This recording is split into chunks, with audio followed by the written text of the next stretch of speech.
আমাদের বাড়িতে নিয়ে গিয়েছে। যার পরে এইবার আছে নৌবাহিনী এসে আমাদের কিছু খাবার ব্যবস্থা করতেছে, তাই আমরা পাচ্ছি। আশীর্বাদ করি যে ভালো থাকো।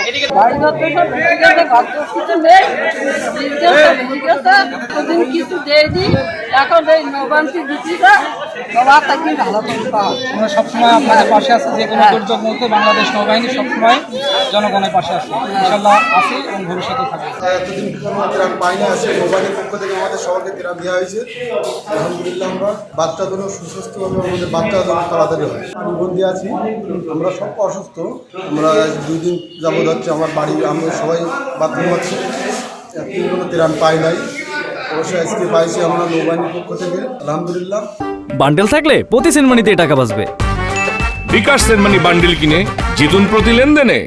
বাংলাদেশ নৌবাহিনীর সহযোগিতায় খাদ্য পানি আমরা পেয়েছি এবং ঔষধ বিতরণ করা হচ্ছে। আমরা এখানে পানি পাচ্ছি, তারপর আছে খাবার পাইছি, শুকনো খাবার পেয়েছি, ঔষধ পাচ্ছি, এই দিক থেকে পানি পাইছি।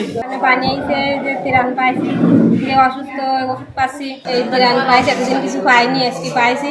খুব অবস্থা ভালো না, তারপরে ভেঙে গেছে। তারপর আপনার আমার সেনাবাহিনী, নৌবাহিনী, বিমান বাহিনীর বাইরে ওই কর্মীরা এসে আমাদের মালপাতি দিয়ে গেছে। শুকনো খাবার পাইছি, পানি পাইছি, ওষুধ পাচ্ছি। ঈদের দিন সকালে আমাদের বিশট খোলপাটুয়া নদীর বিশট স্থান থেকে বাঁধ ভেঙে যে আনুলিয়া ইউনিয়নের 10টির মতো গ্রাম পানিবন্দী। আমার উঠোনে নাভির উপরে পানি, আমার ঘরের ভিতরে 1 বিঘাতের মতো পানি। আমাদের স্যানিটেশন ব্যবস্থায় একবারে ভেঙে পড়েছে। আমাদের খাওয়া দাওয়ার খুবই করুণ অবস্থা, আমরা রান্না করে খেতে পাচ্ছি না। আমাদের সুপেয় পানির প্রচণ্ড অভাব।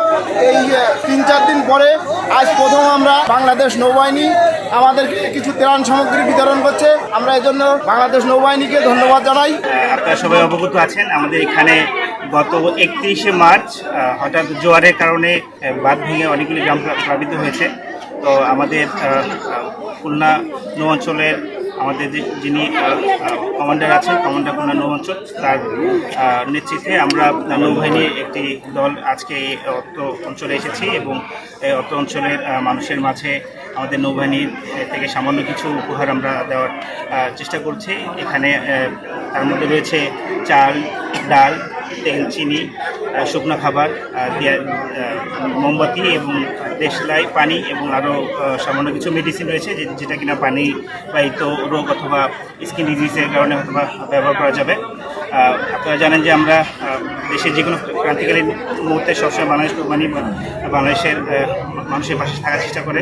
তারই ধারাবাহিকতায় উপকূলীয় জেলা সাতক্ষীরা, এখানে যে বাঁধ ভাঙার কারণে যে গ্রামগুলি প্লাবিত হয়েছে, তো এই আমরা আমাদের নৌবাহিনীর পক্ষ থেকে সামান্য একটু প্রচেষ্টা আমরা করার চেষ্টা করেছি। ইনশাআল্লাহ ভবিষ্যতে আমরা স্থানীয় প্রশাসনের সাথে সহযোগিতার মাধ্যমে এই বাঁধটি মেরামতে কী ব্যবস্থা নেওয়া যায় সেদিকে আমরা আমাদের যথাসাধ্য চেষ্টা করব এবং ভবিষ্যতে আরও এলাকাবাসীর সাথে কথা বলে যদি আরও প্রয়োজনীয় যারা সহযোগিতার দরকার পড়ে আমাদের উদ্যোতন কর্মকর্তার সাথে কথা বলে আমরা পর্যাপ্ত পরিমাণ সহযোগিতা দেওয়ার জন্য চেষ্টা করব।